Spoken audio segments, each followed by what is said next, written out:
สวัสดีท่านผู้ชมที่ฮักแพงนำท่านผู้ชมมาติดตามข่าวกีฬามาเบิ่งบรรยากาศการแข่งขันตีคีในบุญนมัสการพระธาตุหลวงเวียงจันทร์ประจำปี 2025 ซึ่งมีมวลชนร่วมชมอย่างเป็นขบวนฟดฟื้น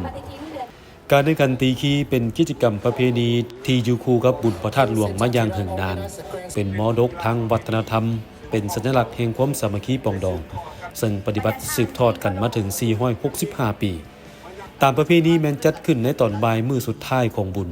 คือวันที่ 5 พฤศจิกายนนี้ที่สนามหลวงภายหลังตอนเช้าสำเร็จการใส่บาตรถวายสังฆทาน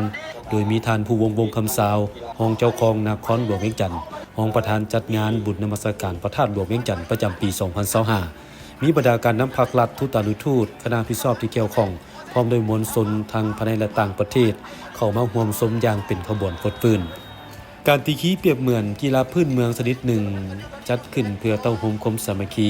ระหว่างบ้านต่อบ้านและสร้างความหักแพงระหว่างพนักงานรัฐบาลกับประชาชนเป็นกิจกรรมที่สามารถดึงดูดความสนใจจากมวลชนอย่างหลวงหลายเป็นเดือน 12เพลงเป็นพิธีกรรมของกีฬาบูฮานมาแต่ใดว่าซั่นแต่พอแต่แม่แต่ปู่ย่าตายายพุ่นล่ะอันนี้ซึ่งว่าฮีตเก่าของหลังกับบ่ได้พระบ่ได้ลาฮีตเก่ามีไปจนถึงปัจจุบันนี้ก็จะได้นำพาเพราะว่าอิงใส่ทั้งการจะทั้งภาคทั้งรัฐเพิ่นที่นำพาเพิ่นได้เอาใจใส่เพื่อติดตามให้ทั้งพวกเฮานี่เฮ็ดพิธีกรรมกีฬาตีขี้นี่จนถึงปัจจุบันนี้ขอให้พ่อแม่ประชาชนและการองค์การจัดตั้งภาครัฐเฮาช่วยอนุรักษ์ที่ของประเพณีและกีฬาตีขี้นี้จนตลอดไปเมื่อก่อนการแข่งขันตีคีผู้ใดตีได้ไกลสุดจึงจะเป็นผู้ชนะแต่ปัจจุบันได้เปลี่ยนกติกามาแข่งขันแบบ2ทีมให้ได้ความคึกคืนหลายขึ้นซึ่งอุปกรณ์การแข่งขันแม่นเฮ็ดจากภูมิปัญญาดั้งเดิม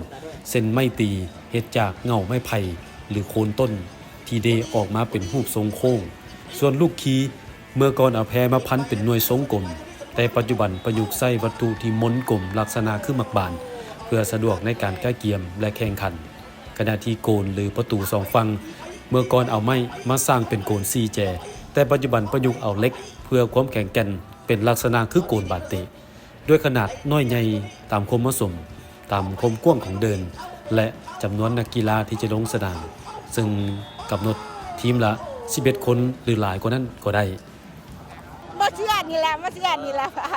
ม่วนคันบ่ได้มาเบิ่งตอนนี้แม่นบ่ได้มาจักเทื่อว่าเสียทีมเศร้าหน้าแหละเนาะมันเป็นหีของประเพณีแต่พ่อแต่แม่ผู้ใดเห็นว่าอันตีขี้ตะกี้เพิ่นว่ามีสวงมาเนาะมีสวง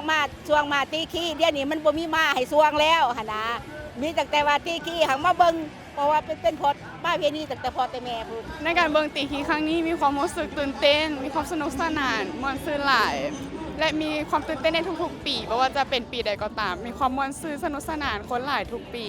และมีการร่วมในการเข้าแห่ขบวนการแห่ประสาทพึ่งและการร่วมการแห่การตีขี้น้องมีความรู้สึกดีใจหลายที่ว่าได้เป็นตัวแทนของทุกโรงเรียน For the game it's my first time but I've been this is my second time in Laos beautiful country very interesting it looks like hockey yeah but with a lot of players and not so competitive very fun nice supporters it's my first time for the Tan Luang Festival ภาคภูมิใจเนาะมาร่วมบุญธาตุหลวงและก็ในงานตีขี้เนาะ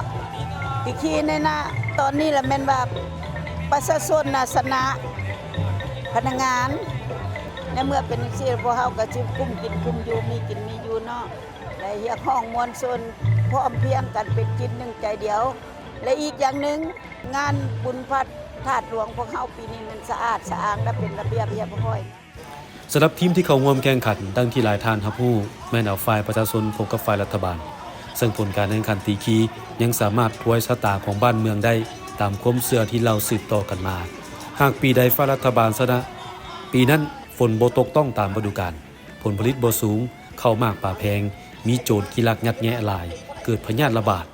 แต่ถ้าปีใดฝ่ายประชาชนชนะปีนั้นฝนฟ้าเป็นใจผลผลิตได้หลายข้าวปลาอาหารเหลืออยู่เหลือกินประชาชนอยู่เย็นเป็นสุขบ้านเมืองสงบปลอดภัยและผลการแข่งขันปีนี้ปรากฏว่าฝ่ายประชาชนเอาชนะฝ่ายรัฐบาลไปได้ 7 ประตูต่อ 5 นั่นหมายว่าปีนี้ฝนฟ้าจะเป็นใจผลผลิตได้หลายเข้าป่าอาหารเหลืออยู่เหลือกินประชาชนอยู่เย็นเป็นสุขบ้านเมืองมีความสงบสุขและปลอดภัย